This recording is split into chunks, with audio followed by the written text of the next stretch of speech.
Good morning, everyone. My name is Ashley Mansour. I work for Equis Workforce. I'm here to introduce Ms. Geraldine Pitt, CEO of VIYA for you. Geraldine Pitt is the CEO of VIYA, a permanent telecommunications company in the Virgin Islands. With nearly 20 years of experience in the telecommunications industry, she prioritizes building customer-centric cultures within the organizations. Before becoming CEO, Geraldine served as a regional customer care director, overseeing 11 Caribbean markets. She is passionate about empowering women to take leadership roles and holds an MBA in management consultancy. Her proudest achievement is being a mother of 3 successful adults. Thank you. And so as we start, I would also now ask each one of our panelists to introduce themselves. Go ahead, starting with you, Reginald. Hi, good morning. I'm Reginald Vigilant. I'm the founder, co-founder, and chief operating officer for Omni Systems. We're an ICT company located in McLean, Virginia. My other co-founder and I are from the Virgin Islands, went to Central High School, UVI, lived here, and we have an IT company in Virginia. We also have an office in St. Thomas here, Jamaica, Trinidad, I think Bermuda as well. So glad to be here. Hopefully I can contribute something to this forum and help move all of us forward here in the Virgin Islands. Thank you. Good morning, all. My name is Nesha Christian-Hendrickson. I'm the Assistant Commissioner and Legal Counsel for the Virgin Islands Department of Labor. A part of my duties at the Department of Labor, I oversee OSHA, workers' comp, labor relations, and hearings and appeals, as well as the contracts, and really any other duties as assigned. I serve on several boards, including the Virgin Islands Bar Association and the National Association of State Workforce Agencies, and I am very passionate about workforce development, unemployment insurance, so I'm very excited to get started with this conversation today. Thank you so much. Good morning, everyone. I'm actually honored to be here as myself. My name is Matthias. I'm the owner, founder, technician, support system of VIYA Enterprises. Actually, my company's Intercom Communication, and I have a couple subsidiaries, VIYA Enterprises, which is engineering and design, and then I have Cutting Edge Technology, which is my retail showroom where we display the technology that we provide. I was raised in the British system. I'm a U.S. Virgin Islander, but I was educated in the British system, and from an early age learned how to work. That was primarily the goal for us at a young age. I finished school at about 16 and started my own company. Worked for VIYA actually for a little bit, then Vitelco/Innovative. Worked for them for about 14 years, but was really driven to improve the technology on the island in a whole. There were quite a bit of folks who had a need for personal attention, which at the time wasn't provided widely in the islands, so I took that challenge on, and for the past 19 years I've been driving this company to improve what is technology in the territory. Hi, I'm Kerry Twomey. I am from Metrix Learning, which is an online training provider. It's available to anybody within the Virgin Islands, so I think when we're going to be talking about this, I'll be talking quite a bit about the digital literacy training that's available, but we have over 7,000 courses, lots and lots of content that's available. I also work a lot with digital equity and digital inclusion, including providing access to digital skills and opportunities for folks that are currently incarcerated or may be looking to re-enter the workforce if they took time off to raise a family, or if they're just youth that are trying to explore what they want to do and what career they want to go into. So I'm really happy to be invited. Thank you all for inviting me to the territory, and I'm excited for the panel today. So thanks, everyone. And I know this panel on paper is supposed to be moderated by Mike Carty. He's taking on another engagement now with the youth program, and therefore I'm substituting today. So I hope I have it in me to get it right. I'm a better looking substitute. I'm echoing that because. But yeah, let's get started. I think, when we look at the topic that we have today, which is embracing digital transformation, those are big words. Sometimes to some people it's a little bit frightening. You start talking about it and people start talking about displacement and everything else that goes with it. Today I think we want to be able to focus on the positive side, and even displacement could sometimes be positive. Some people didn't know they have it in them to do different, and in so doing sometimes somebody else make that decision, or change in technology have them looking in a different direction only to realize, I was really good at this. I should have started earlier. Why didn't I think of that before? So as we look at that, let's now look at, what can we do to improve access to the resources, digital resources, and infrastructure in the Virgin Islands. And so I'll start with you, Reginald. Thank you. There was some of the questions were sent to us earlier, so I made some notes on my responses, and so I will start with the first one. What can be done to ensure equitable access to digital resources and infrastructure for all our workers? First, we need to develop and implement a universal access policy.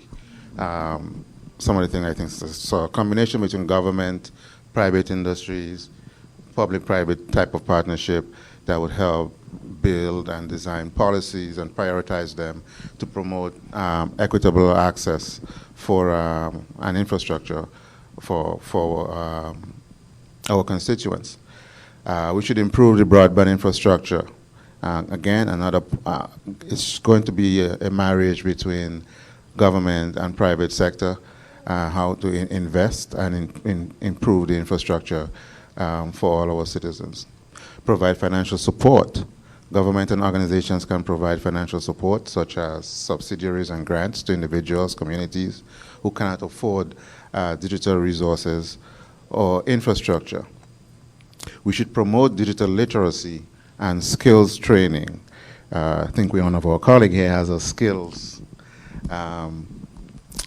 force training, and so we can look at private companies such as Cutting Edge, and to help starting very early with our young citizens and help them engage in that digital transformation, and as they grow to become members of the workforce, they're technology savvy and can embrace this new endeavor that we're heading into. And support for local businesses. We need to encourage the growth of local businesses as much as we can. Thank you. Thanks, Reginald. So I'll go over to you now, and so we can get a sense of, there's a lot that we'd have touched on here. And so you may want to carry that through, or certainly you will have your perspective, and how do you think a number of those things can actually work to the benefit of individuals? Sure. So at the Department of Labor, some of the things that we have really been listening to the community on and trying to then incorporate is a concept called plain language. So when you're using digital literacy, one of the challenges that people have is the words that you use, the acronyms, the phrases, the way that we talk about tech is foreign. So breaking it down and making it, as we would say, plain, making it digestible for people who are on the ground using the technology is one of the first steps. And so one of the ways we have done that's by partnering with, of course, on the federal level, but also on the local level, to be able to speak to people in small peer groups to talk to them about what makes sense to you, how would this be more digestible. So that's number one. Two, as the governor mentioned in the last session, he really has pushed the agencies to be more digital. So in many of our platforms, whether it be workers' comp or, as in this case, workforce development, we have made things easily accessible online. So for example, on our Views platform, every business in the territory, especially if it's a full-time, is required to post that vacancy online so that everybody has access to that job immediately. Of course, there's a hole for veterans, they get priority of service, but the jobs are accessible. So that's one of the ways that we're doing it, making things that you don't have to come down to the actual department, that you can access it online. So that's one of the areas. But the other area that I want to touch on is really making sure that we speak to young people about how they access it. So, if you give, as they mentioned earlier, if you give a 3-year-old a tablet, they know how to use it. A lot of times the people who are a little bit older, and a little bit older past that, have challenges accessing or dealing with technology. So really making it more that we're listening to the next generation that's coming and embracing it as quickly as possible is really the key. Right. Thank you. And Craig, could you give us your perspective, please? We're on the first question? Yeah, Or still just on the first. Still on the first question. All right. I know. It's a lot of information. So, interestingly, as I listen to my two colleagues here with respect to the youth, one of the things that I envision and I'm actually currently working on is, that generation that's here after us, what I call them, the Gen Zs. Is it the Gen Zs or the Gen Zs? There's a whole lot of gens coming up. A whole lot of gens. I'm confused. I don't know which is millennial Gen Zs. I think we are the millennials. But one of the things that I recognized when I started my business was, I was self-driven. So motivation is a big tool. I think if folks like myself, like Reginald mentioned, I want to give back.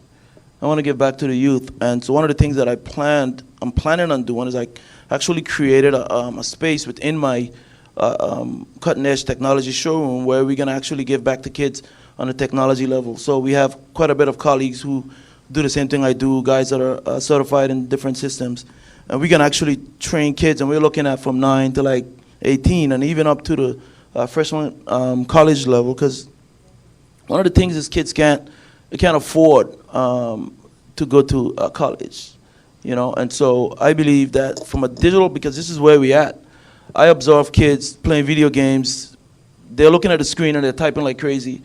I can't type, right? But I'm a really good tech. So I'm saying, okay, if kids can do this with a video game, imagine doing a program or coding or something that they can actually make a living from. So that is for me a driving force in trying to, create this next generation and help them to get to where we are actually transpiring to be. Right. And Kerry, I think, as we look at it and we think about the practical side of a lab environment and a mentorship environment, there is also that part that needs to accompany and complement the technical skill set. And it goes a long way. It's a lot to do with the people interaction, how you even do your resume. There's so many things that really help, even when you haven't gone to college, to ensure that you have a successful entry into the workforce. And so as we look at this, tell me how Matrix fits into that picture. Great, yeah, thank you. So I mentioned courses on digital literacy, but there's hundreds of courses on soft skills, people skills, life skills. Mm-hmm. Our most popular courses are typically the courses on active listening, on critical thinking, problem solving, some of those things that maybe you don't learn formally in school and you might not learn as part of onboarding at your job, but you need to know to be successful. And those aren't always things that can be taught, but with the courses, it's techniques and tools and methods that can be applied. And they're all really short. We have game-based learning that's 3 to 5 minutes. We have courses that are 30 minutes to 60 minutes. But if you took a 20, 30-minute course on a soft skill, you could apply it that day. And that's the point of it. It's supposed to be something that's very short that you're able to apply later. And we do have a whole range of courses on topics outside of soft skills too, but that's typically where we tell people to start because you can use it at work or at home. There's a course on active listening that has an FBI hostage negotiator as the expert that's speaking. And I took that and into my home life too, because it was all about how do you get someone to give you information that they feel comfortable sharing? How do you get to that win-win? And how do you, get to a point of compromise where everybody feels that they're satisfied with the outcome?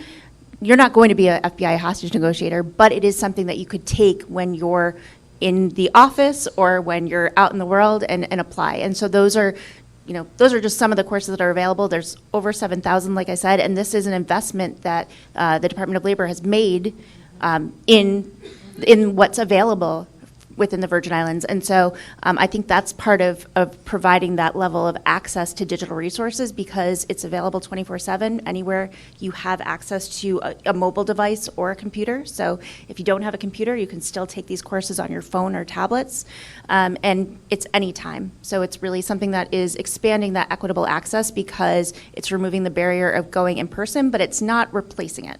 It's maybe trying something out that's low risk to see if you have the interest, the aptitude, the appetite to continue learning in person, or in a more complex online course series. And I know while you say it's in conjunction with the Department of Labor, I think the part that you need to say very loud, it's all free. Yes, All free. yes, it's free. It is an investment that they have made. It is free, completely free to the learner, and there's also investments for individuals that want to get certifications. There's opportunities there for those exams as well. And partnering with that, it's also important to understand that we have two other programs as well. We have Grow with Google and LinkedIn Learning. So when they mentioned, and again, all free. So there's many different avenues. If you want a longer course, if you want to get a certificate in certain things, there are things that are available that today someone could access our website or access one of our partners' websites and be able to get training immediately. And so when we talk about access, I being from VIYA, of course, and with the knowledge that we have, I would say a fairly decent distribution of broadband infrastructure in the Virgin Islands. And so most of the times I look at access for the masses, I look at it as an affordability issue, not always physical access. How do you, each of you, I'll go to each of you, and I'll start with you, Craig. How do you see affordability question being, how do we bridge that affordability barrier in the Virgin Islands to get more people connected to meaningfully use the internet to grow businesses, personal development, and all those things that go with that? How do you see that? So I think the barrier for most people is, yes, affordability is a huge concern, but I think the fear of not knowing, technology is, for some it's scary because it's new. And adjusting is difficult. So I think for me, what I've found is that people don't mind learning as long as they have access to the technology, right? So that's one of the reasons why I actually opened up the showroom, because here it is, I'm promoting that I can make your house smart, I can make you safe, I can give you that peace of mind, but that's just me talking. So then when I created the tools where people can actually come, touch, feel, hear, see, and even smell at times, it makes it easier for them to make that adjustment. And so I think hands-on is huge. I think that changes the whole scope of the fear that people have. And I think that provides for them, wow, I can do this, especially with the older folks. Yeah, and Reginald, to you, one of the things that I learned through the process, and as you go through this, Craig, is the fact that there are so many people who have fear of formal learning, but are very good with their hands, as my mother used to say, right? And it's not with their hands just in terms of the trades of carpentry and everything else like that, but they may find themselves seeing, touching, and being able to realize that, oh, I can really get this done, and I can learn this, and they learn it through that process of visual learning. How do you think, from a Virgin Islands point of view, we could create more opportunity for those visual learners, the hands-on kind of learners in tech that we similarly do as in terms of the trades, the carpentry, the masons, and so? How do you see us being able to do that? I think we need to do something exactly what Craig is describing, where we make it tangible, accessible for any and all to come and play with it. Because in the workforce, if you're using computers on the workforce, on your job, I should say, there's a sense of intimidation there if you're not computer savvy. You have your colleagues next to you, you're not producing well, you feel intimidated by it if you don't want to ask questions because they may think that you're stupid. And so if we can make it comfortable for them, it's in the libraries, it's in churches, it's in schools, it's public places where you can come, touch, feel, get comfortable with that's what all it's about, is being comfortable with the devices. And once you're comfortable with it, then you will explore the things that you want to explore and just get really better at it. And I mean, I fully agree with you because I see the space the same way as, the library used to be the place that you go on a Saturday. It could be a lab. It could be that hands-on. And I think that's, for me, is one of the things that could really help just the ordinary folk. You get in front of your computer, you do your learning. There are prompts that help you, and the guy next to you doesn't understand, whether you get it or you don't get it because you're not learning at your own pace. But it also gives them a place to go to and to meet individuals, like-minded individuals who are all trying with the same challenges, and look around the room and say that, yeah, I can be where this guy is. And I think that kind of investment, if in the similar concept, the way libraries a bigger scale to what you're doing as an individual, and I think that's where the private-public partnership could come in. If the government thinks about investing in that massive space, we have so much space all over the place, right? We have the university in St. Croix, we have campuses where it could be that open facility where you come in and learn, right, at your own pace. And I actually think that's a way, that we can actually get that done as well. And Nesha, to you, when we look at public-private partnership, tell me, apart from how else do you see that really taking off and being able to embrace the young minds, especially, and not just the young minds, because I know you speak a lot about a lot of the older folks, because everything is going digital. Right. COVID has taught us that. But how do you see more of it, and to what kind of avenues do you see that success coming from? So one of the things that we do a lot at the Department of Labor is to provide on-the-ground activities at our centers. So we have job centers in both St. Croix and St. Thomas, in the two districts, and people can come to a lab, and someone can help walk them through to be able to access that. Now, I think that the next frontier in that, in serving with our mission, which is to protect, improve, and employ, is to have mobile access. So one of the things we've talked about is having like a van that can actually go into community centers, that can be able to reach out to where the people are. And so they don't have to leave where they are to be able to really access the technology and to be able to reach out and touch the digital aspects, or even the technology that a gentleman like Mr. Craig, I'm so sorry. I was going to call you Mr. Cutting Edge, is accessing right now. Thank you. And so Craig, seeing that she's put you in the limelight there, tell me how you think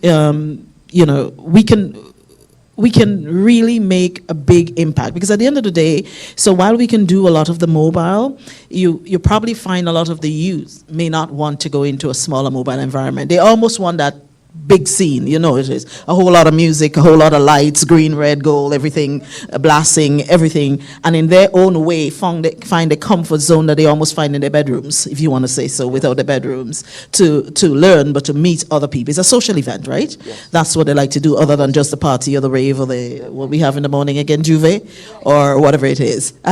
Tell me how you see that. So,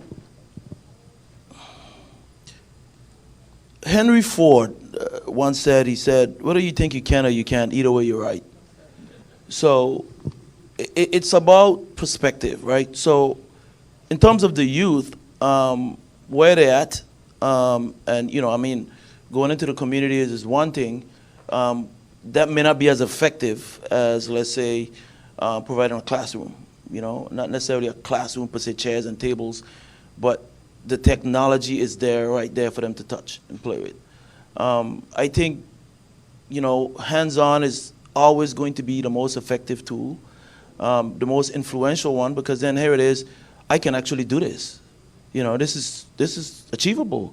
I'm doing it, and again, even though I'm talking about youths, this is across the entire spectrum, right? Because folks who've retired, for example, that was a question I was asked, because my space is in GRS, and I was asked by the landlord is, how do we, because GRS is the retirement system, and so they asked, how do we get the retirees more involved in technology? And how can we make it more accessible and achievable and easier for them? Because again, I don't want to use the word old, but that fare that we talked about a little while ago may not be, they're not be welcoming to just want to play with an iPad, or everything for them is buttons as opposed to screen touching. And so I think, creating the access for them to actually come and touch and feel and be in a room with like-minded individuals, I think that makes it more easier and more effective. Hey, and earlier you spoke about, the youths who can type more than you, and you couldn't type. And I remember a funny story. Like when I was in school, I decided I don't want to be in an office all the time, right? So I went into planning and development. So my background started in planning, property valuations, and all of that. Nothing to do with telecoms.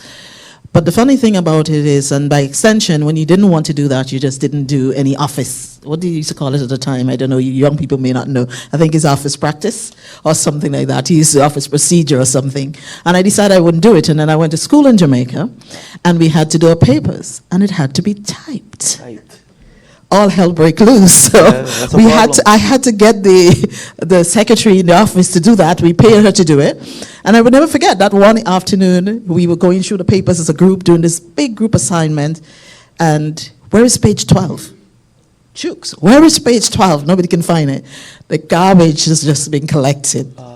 We dumped the wrong page. And I had to go there. We go any mind about who's going to do garbage dumpster diving. And I was the one who had to go in. Somebody else was assigned to go home and get the iron to press the page so that we can do this. And I say this to say, when I look at my son, from the age of 10, he can type with the speed and accuracy more than his bigger sisters. Yes. So they do have a skill set, but even when you look at their resume, they never really put it. They don't see it as a value asset. And it's a very big value asset that kids have, right? And so if I can go to you, if you can give me a sense, Kerry. Yeah, if you can give me a sense in terms of some of the learning programs that you have. It's one thing to say that we have them and we have them free, including some of the programs that you have as well, but what is the plan to get it to the students, their knowledge, making it easy, because you know what it's going to be able to access, right? You'll have to make it very easy. Yeah, so we talk about youth, 3-year-olds on iPads, youth as digital natives. They grew up with it, but that doesn't mean that they can use all the tools and technologies that they would need to work. So just because somebody is great at typing on a phone, they may not be able to type on a computer and use a mouse. They may be great at using Google Drive, but not know how to use Excel and PowerPoint. So there's always skills that everybody needs to learn, and those skills are always evolving. I graduated from college 20 years ago. Smartphones were not a thing. Now I can't imagine not using them, and I need to know how to use very detailed things on my smartphone to do my job. But if we're not giving people access to that continuous learning, that lifelong learning, they're going to be left behind. And even from students to adults that are who have already retired, there's that epidemic of loneliness, which we saw even more during the pandemic. This is a way to connect, whether it's through friendship, through family, through romance, through dating apps, things like that. Like, there's a lot of different ways that not having that access to technology becomes an issue. So within Metrix Learning, we have various courses on all different types of technologies. So the Microsoft Office suite, Adobe, Photoshop. We have a certification for digital marketing, which is actually a pretty short certification too. It's only, I think, about 10 hours of training and then an exam. So if somebody wanted to go into social media to promote their small business, these are all things that could be available to youth. There's many of the certification prep doesn't require you to have a college degree, a high school degree, to be 18 or over. So even things like the OSHA 10-hour or 30-hour courses are available there. And in terms of getting them to the youth, it's mostly providing that knowledge and outreach so that they're aware that it's there. But I think that especially with some of the new changes with what VIYA funding can be used for, that we can get the word out about that a little better. We just had, we kind of had an organic influencer moment. We have a program similarly in Texas where certifications are paid for, as well as free access to Metrix Learning. And a woman that was a disabled U.S. Army veteran already had her project management professional certification. She found out about the program and went on TikTok and talked about how she was now studying and was getting paid for her ITIL certification. And that went viral. It had over 1 million views within about 2 weeks of it being posted. It's continued to go up since then. But that's kind of meeting students where they are, because we had a huge influx of younger adults and high school students reaching out to say, how can I get a certification paid for? Industries that value certifications, especially IT, you can get up to an 18% bump in salary by getting a certification. That is huge, especially for someone that maybe doesn't know what they want to do, doesn't want to go into post-secondary education, doesn't want to, pursue that yet because they want to work first and have experience, even though, they could get it for free. Maybe they want to try something else first and kind of figure out what they want to study. I think it's really, meeting people where they are and making sure that it's something that they know is applicable and practical and can help them make more money or get that, family-sustaining job that they're going to want in the future. But it's something that they also feel passionately about. So it's not just, I have to go and do this thing because my parents said that this is how I make money. But it's something that allows them access to explore, try it out, see what they like, and then know that, their peers, like in that situation, the woman or the influencer, she's 30, that she's the one saying, this is something that worked for me, it could work for you. And we now are actually paying her to do other TikToks about what's available. So she's now an actual influencer. She was kind of an accidental influencer at that point. But I think that point of kind of going to where people are and making it meaningful and then, showing how it's really applicable and useful.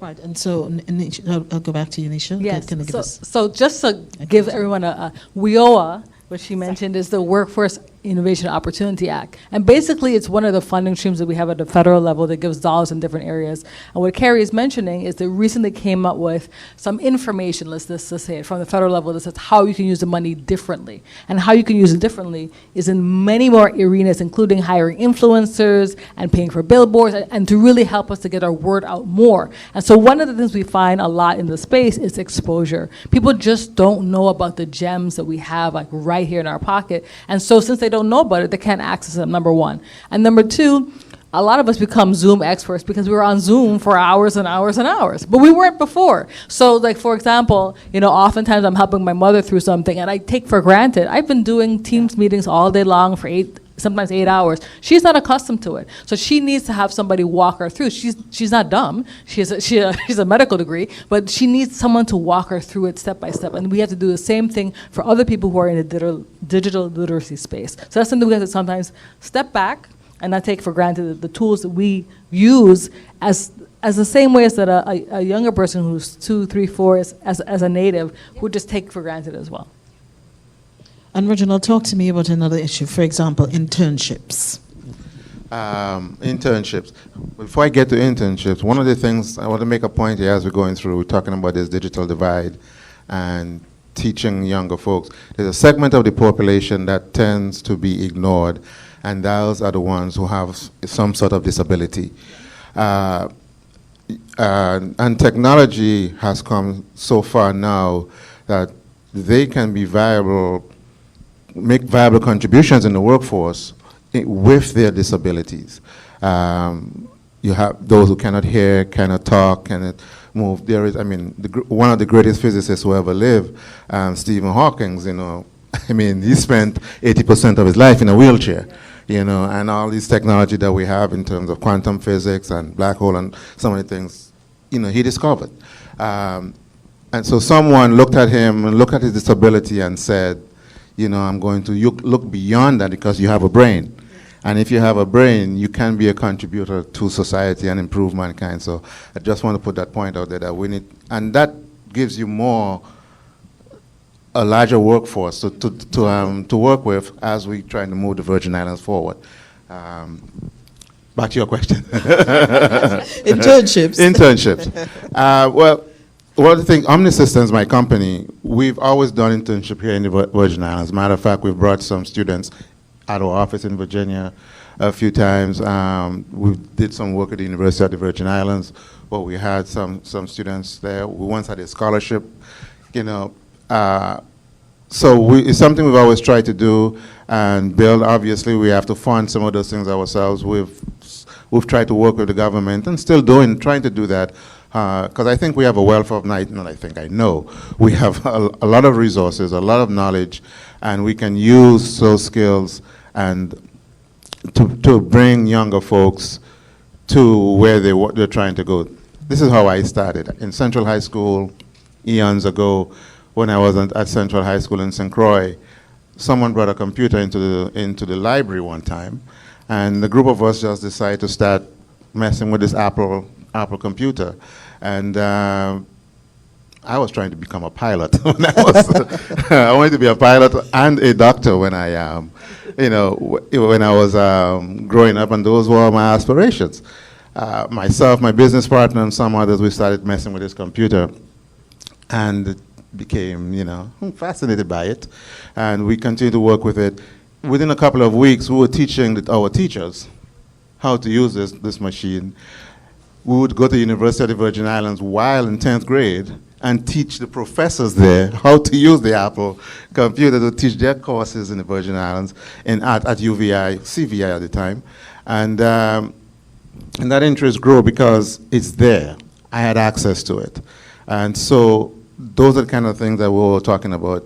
If you make it available, the curiosity in that young mind, will just blossom, and you don't necessarily all have to be Stephen Hawking or computer. What you can use technology to do a lot of things, the creativity in science, in medicine, in that sort of thing. So we try to create a platform for others to come and just play with and create internship.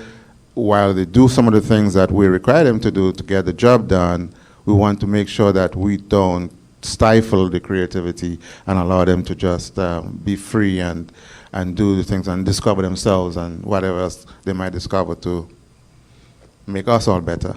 Thank you. And as we say, we public-private partnership, we talk a lot about it, about what can we do. It's going to take, as I say, to take a village to raise a child. It's going to take all of the brilliant minds in the Virgin Islands to be able to come up with initiatives and a program. And imagine in a settings like this, for example, it does give the exchange of ideas, but where do we go beyond the exchange of ideas in terms of the public-private partnership? How do we partner with government? A lot of the funds come through government or quasi-government entities, and how do we now extend that to embrace the private sector in terms of developing the right kind of programs for citizens, and that's across the age spectrum, of course.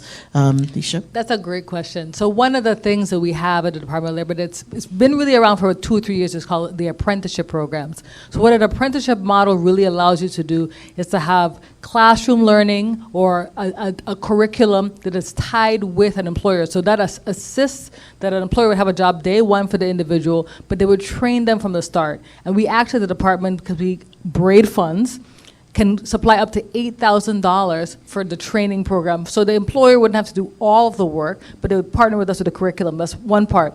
The other thing that braiding of funds allows us to do is to pay or subsidize the salaries of the people who are coming for the beginning. So in the apprenticeship model, as you gain more skills, your salary has to increase. So it's almost like an internship on steroids, is one of the ways I would like to call it, is because it allows you to really partner with and really teach the person on the ground how to do it right. Because of course, it's much better to have an employee who knows how to do it right. If they do it wrong, you're going to pay for it in the longer run. So, we sometimes have these tools in our backyard, but unless we share and really discuss it in forums like this, we don't have an opportunity to really get to know what's there.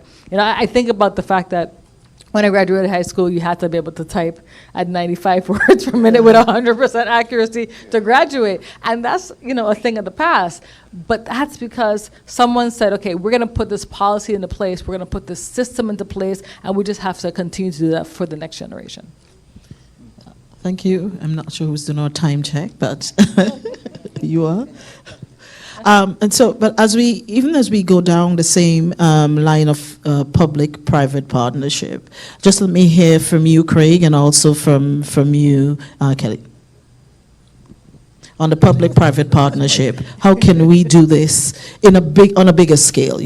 Everyone is doing their part, but how do we make that into part of the culture, I would say, the culture of learning across all ages. And let me just give you an example. I'm from Grenada, and during on 79 to 83, I wouldn't say what that was, the older guys would know what that was. What we had was what we called CPE. It was an adult education program. It was really a big thing. Every evening there were classes, all teachers assigned different communities, and we taught a lot of adult education. It was probably the biggest holistic program that there was at the time for us. I almost think we need something similar, right? A routine, because as we know, our community likes routine. They like going out on a Wednesday evening. So instead of going to the bar every Wednesday you come to this place where it's really about community and learning. And if we have something like that that is structured, clearly defined, well promoted, using some of the funds that you have, I think, yeah, we say bring it to the bar. Right, well, yeah, we could be a bar. It could be a bar. Who knows? Who knows? I probably get some different kind of people turning up, but that's also More possible. equitable. But do it like a routine, a structured program where it happens every Wednesday. So it's a place to look forward when I say every Wednesday or whatever day, or once a month, and the last month, some routine. So it gives you something to look forward to. You get to put on your Sunday best, you come, you meet people, and you sit and you learn for half an hour. Or whatever it is. But it becomes a social learning environment, especially for some of our persons where we have disability. We have a lot of early retirees. Yes. Because we Yes. start working so young. I mean, I look around and people say, I'm retired, and I'm saying, Jesus, Geraldine, you won't be able to retire that young, of course. But there are a lot of persons who can contribute really to the workforce, but we need some systematic way of getting them into the digital age. Agreed. So how do you see that, Kerry? I mean, for me, again, I go back to some of the goals and objectives that I created when I started my company some 19 years ago, because I can't do this forever, right? And so the generation that comes after me, and even the ones that you're talking about, early retirees, it all comes down to literacy and understanding the technology, because that's where we at. So if you were in the first session, you would understand, AI and where that's going, and the smart technology that's going to be the new culture. That's the present, not even the future. That's the present, and so it's something that's going to have to be done in terms of bringing what our youths up to speeds, and even the ones that have finished their 20 years or 25 or 30 years in the workforce, but coming back into the fold, because this is a new generational change in terms of technology. And so I think it goes back to, for me, in order for me to have an impact, resources would be my number one concern, is having the resources to create the forum to give what I have back to others. Because I have, I have quite a bit of knowledge when it comes to technology, but also knowing that, I'm not going to be around, doing this forever. I also want to retire at some point. It's not going to be an early age, and it's not going to be a point where I stop working, but not working as hard. But I still think that there's a generation there's a demographic that has lost it, and that's our young men. Our young men between, I'd say between 13 and 21. We've lost quite a bit of that demographic, and I think there are ways to get them back into the fold. There just needs to be an introduction into, okay, you can do this, and it's not going to cost you anything. But that would require resources from folks like myself or even Reginald in his approach to that. So I think resources will be my number one, need to be able to promote that type of change or influence. Anisha, I like the idea that the number of programs that the Department of Labor has, because I always worry about when funding is available to a department or an entity, they try to create their own. So there are many pieces all over, and not necessarily incorporate the private sector where a lot of the knowledge base also sits. And when you read through some of those funding, and they do make allowance for it. It is not that we need a whole lot of heroes and champions because the money is under your remit that you need to do that. So I like what the Department of Labor constantly do to be able to engage the private sector. And I think more entities of government nature and departments need to do the same. Right. That's the thing. For example, we have things like the ACP program, which is the Affordable Connectivity, and a governmental agency or quasi-government agency gets the funding and creates a job or creates something else to be able to to get the message out when the message is being gotten out by the private sector already for free, and there is no consideration on how that works. So, I mean, that for me is one of the change that I definitely will like to see in terms of public-private partnership for sure.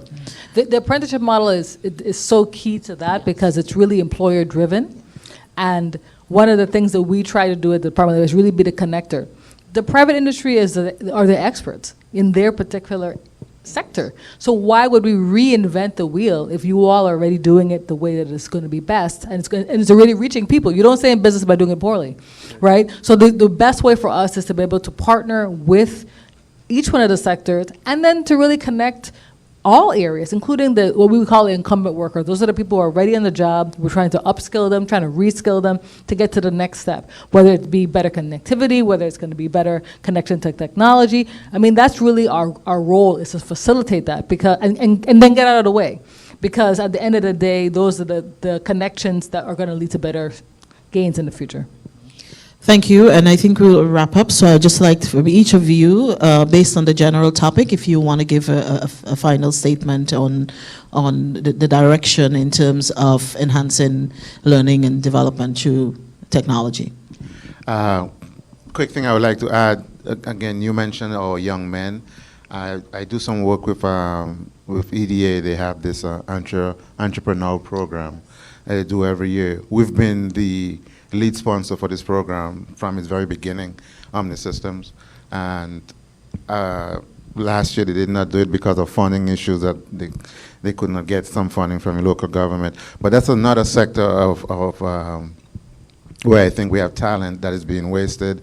And we need to look at policies, making changes to policies to help a lot of our say endangered persons like them, because with Omni Systems we do a lot of cybersecurity, and I cannot hire these young men just because they may have a brush with the law at 12 years old, at 10 years old, and you make one mistake, and because you have a record or something, for life, that's not fair, and I think we need to look at policy changes as we move in through this digital divide and making all these changes to that.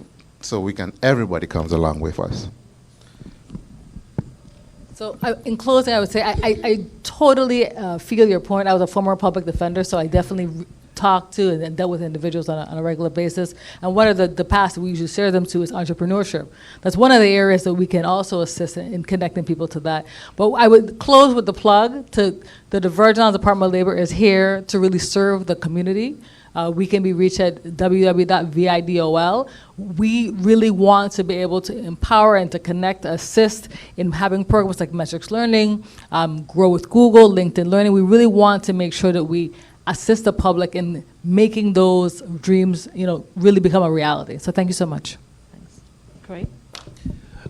First, just like to really thank for this opportunity to be able to deposit what little I could for the workforce, because I believe the future is now, and without training, without folks like myself and Reginald in the private market, I think it's going to be hard. But I think with government, I think working together, that could be very influential and very effective. But we just have to continue to work towards that. Great. Thanks. First, I want to say thank you, Ms. Pitt, for stepping in and being an excellent moderator. Thank you, Reginald, Nesha, Craig, my fellow panelists. Thank you for inviting me to be here. So as I said before, Metrix Learning is available at no cost to the learner to anybody in the Virgin Islands.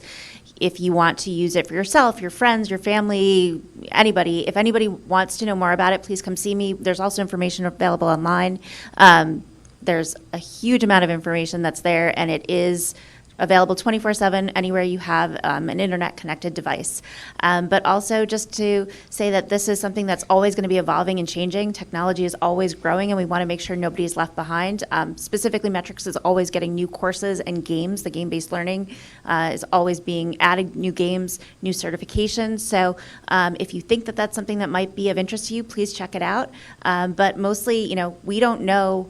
Us at Metrix, we don't know what you all need. So if you don't see something there that you're looking for, you can feel free to reach out. We have support at metrixlearning.com, and you can ask them, do you have a course on whatever? and we can look that up and send that back to you too. So thank you again for the time, and thanks for the opportunity. Yes, thank you. So thank you, Reginald. Thank you, Nesha. Thank you, Craig. And thank you, Kerry. Thank you, Geraldine. Thanks all. Thank you for listening. Thank you.